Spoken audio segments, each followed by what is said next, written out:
안녕하십니까. 윤석열 대통령이 총선 이후에 처음으로 직접 입장을 표명했습니다.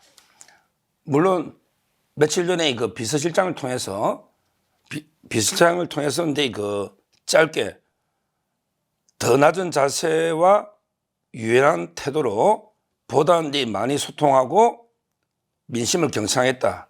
이렇게 오늘 직접 밝힌 거죠. 물론 비서실장이 이관섭 실장이 며칠 전에 밝힌 거하고 크게 차이는 없습니다. 차이는 없어요.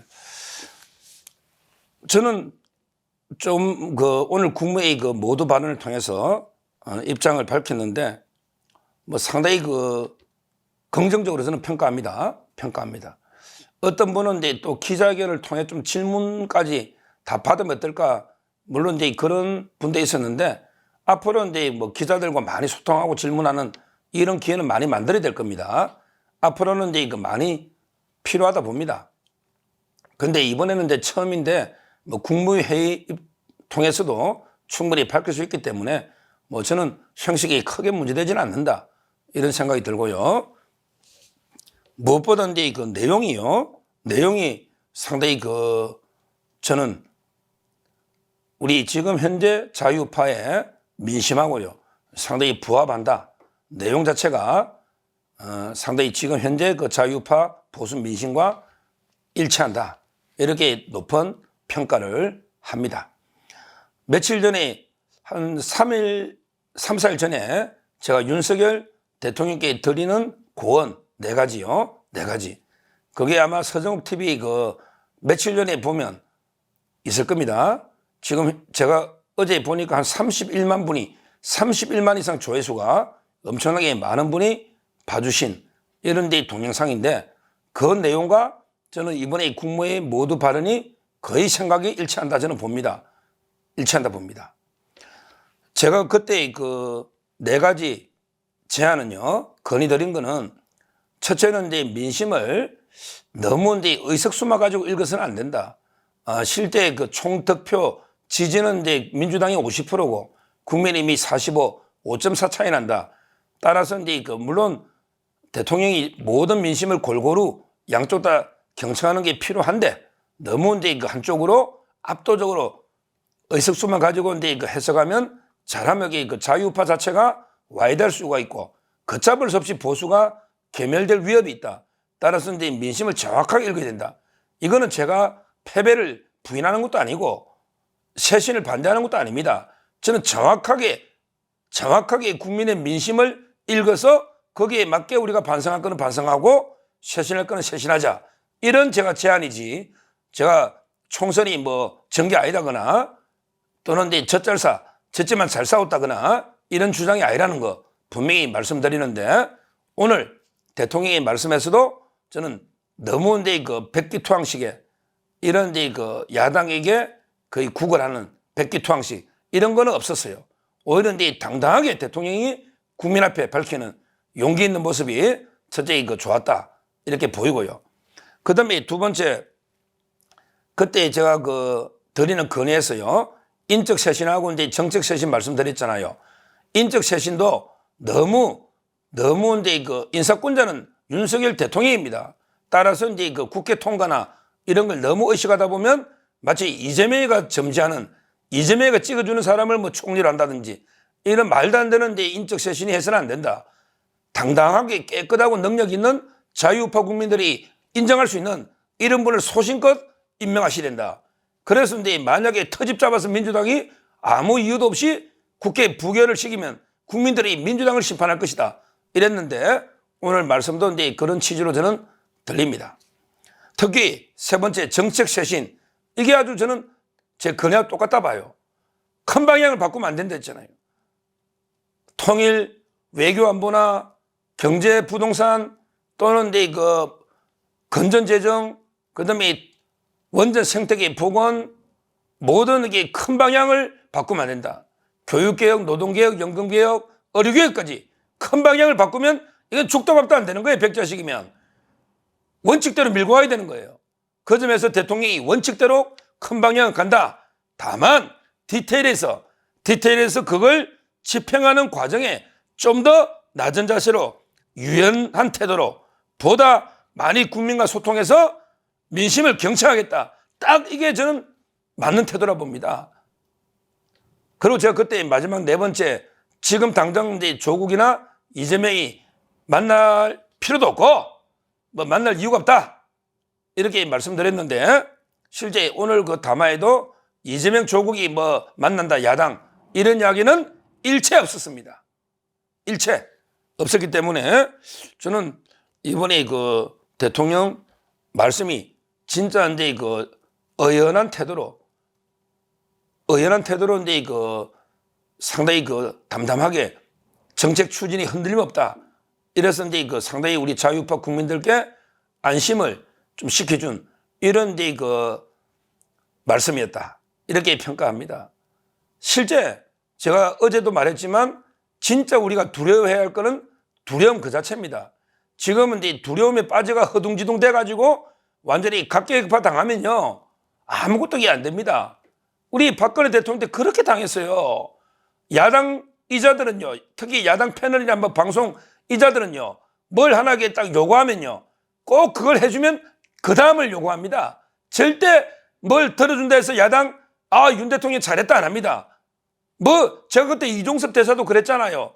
호주에서 들어오면 사퇴하라고요. 사퇴하면 또 수사하라 그러고요. 수사하면요 또 그 위선에 윤 대통령 수사하라 그럽니다. 지금 이게 딱 최상병 특검법이 윤석열 특검법처럼 변질돼 가지 않습니까? 이게 좌파의 본성입니다. 1차 방어선에서 막아야지 1차 뚫리면 2차 3차 계속 뚫리는 거예요. 뚫리는 겁니다. 대통령이 이렇게 말했습니다. 올바른 국정의 방향을 잡고 실천하기 위해 최선을 다했음에도 체감할 변화를 만드는 데는 좀 모자랐다. 이러면서 이제 국정 기조는 유지하면서 현장 밀착형 소통을 강화하겠다. 이런 취지입니다. 그렇죠. 대통령이 올바른 국정 방향, 아니 야당 패널들도 만나보면 야 방향이 뭐가 틀리냐 하면 아무도 말 못해. 이자들은 기껏 떠내는 게 뭐 양평이 어떻고 뭐 이태원이 어떻고 파우치가 어떠자지. 야 정책 방향, 자 한미동맹 외교 잘못된 거 있어? 그 다음에 뭐 원전 또는 건전재정 뭐 잘못된 거 있어? 경제 부동산 너 문재인보다 잘못된 거 있어? 이러면 아무 말도 못하는 게 아무 말도 못해. 제가 방송 가면 그냥 사소한 거 뭐 파우치를 던지라고 저쩌고. 아니 최상병도 그래. 군인 한 명 죽으면 장관 다 잡아였고, 소방관 한 명 죽으면 소방 책임 다 잡아였고, 그러면 경찰 하나 죽으면 경찰 다 잡아였고, 학생 하나 죽으면 교육관 다 잡아였고. 이게 나라입니까? 이게 나라냐고요. 그 최상병의 사망 경위는 다 알잖아요. 제가 어제 상세하게 설명했지 않습니까? 이게 윤석열 특검법이라니까 최상병 특검법이 아니에요. 국민의힘 의원들 안철수, 조경태 몇몇 의원들 좀 똑바로 하면 공부 좀 해보세요. 최상병이 왜 죽었는지 동영상 다 있다니까. 정인이 그 수색하다가 집안이 무너져 버리가 물에 빠져버리는데 뭐 두 명은 나오고 한 명은 못 나온 거 아닙니까? 이거 규명하자고 야당이 하는 게 아니란 말이에요. 이제 오늘 세월호 10주기 아닙니까? 세월호 왜 죽은지 우리 사진으로 내가 며칠 동안 밥을 안 먹은 사람입니다. 진짜 슬픈 사람은 그래. 근데 야당 이놈들 그때 술자리 가고 카드 쓰고 그때 케베 사장 그랬잖아요. 케베 사장이. 근데 어떻게 됐습니까? 지금 10년째 이러고 있죠. 10년째. 10년째. 이게 슬퍼서 그러냐고. 정치적으로 공개할 거리가 되니까, 소재가 되니까 계속 10년째 울고먹고 있지 않습니까? 세월호 가지고. 이게 좌파들의 속성입니다. 절대 좌파들이 인간성을 보면 알잖아요. 절대 누구 죽음에 슬퍼해 그런 게 아니라니까. 정치적으로 이용해 물 게 있냐 없냐 이것만 따지는 거예요. 똑바로 공부해야 됩니다. 저는 대통령이요, 물론 이제 그 협치도 필요하죠. 대통령이 24번 민생토론 24번 했습니다. 진짜 그 좋은 내용 많아요. 그러면 그 24번 민생토론 통과하려면 법도 필요하죠. 법도 필요하면 국회에서 이제 그 협치도 필요하다 봅니다. 저도 그래 봅니다. 다만 그런다 해서 지금 조국이 태도 보세요. 제국이 대통령 보고 생각이 뭐랬냐면, 야, 뭐 황당한 이야기를 주장하고 있는데, 제가 이게 영어도 이게 모르겠습니다. 뭐라냐면 이게 꼴잡하고 얍실한 생각이다. 조국이가 대통령 만나자고 하면서 대통령이 이제까지 뭐 검찰로 정치 탄압했다. 이게 꼴잡하고 얍실한 생각이다. 꼴잡하다는 게 비열하다는 뜻이에요. 비열. 얍실하단 말 쓰죠. 조국이 너 꼴잡 얍실하면서 대통령한테 뭐 예의 갖춰서 회담하자고? 이런 말도 안 되는. 야, 조국 꼴잡하고 얍실한 게 예의를 갖춘 태도냐고?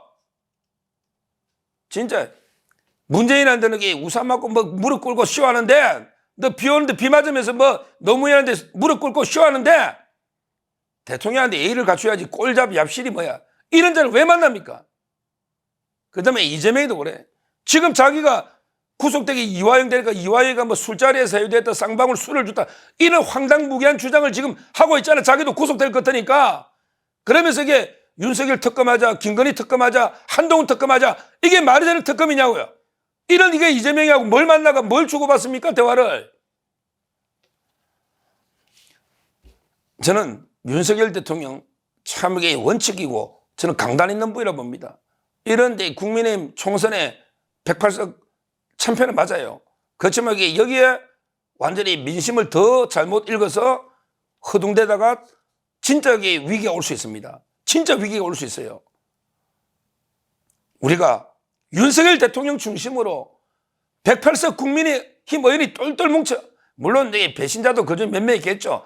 이런 자들이 필요하면 처단해야 된다고 저는 봅니다. 배신자들이 있긴 있어요.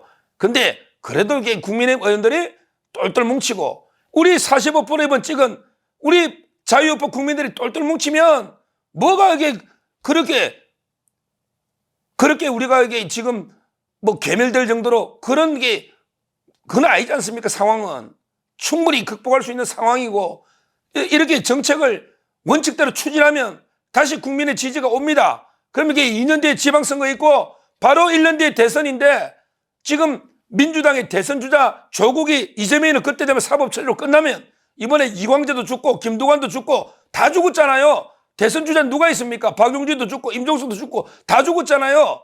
근데 우리는 다 살아왔잖아요. 안철수든 나경원이든 김태호든 다 살아왔잖아요. 우리는 정권 재창출, 이게 제일 중요한 거 아닙니까? 한동훈도 있고 아직 한동훈. 따라서 너무 이제 그 두려움의 공포에 빠져가지고 허둥대거나 백기투항이나 이래서는 안 된다. 지금 이게 당선된 108명 의원들 이제 선거도 4년 뒤인데 뭘 그래 눈치 봅니까? 오히려 그런 식으로 하다가 진짜 자유우파 국민들이 그 치탄을 면치 못할 겁니다. 유승민, 이준석 봤잖아요. 우리 우파 국민들은 그런 사람 용서 안 합니다. 108명 국회의원들 정신 똑바로 차리고요. 무조건 윤석열 대통령 중심으로 똘똘 뭉쳐서 이 위기를 격파하면, 그럼 바로 이게 또 지방선거, 바로 대선이 또 옵니다. 국민만 보고 큰 방향의 개혁을 밀어붙여야 된다.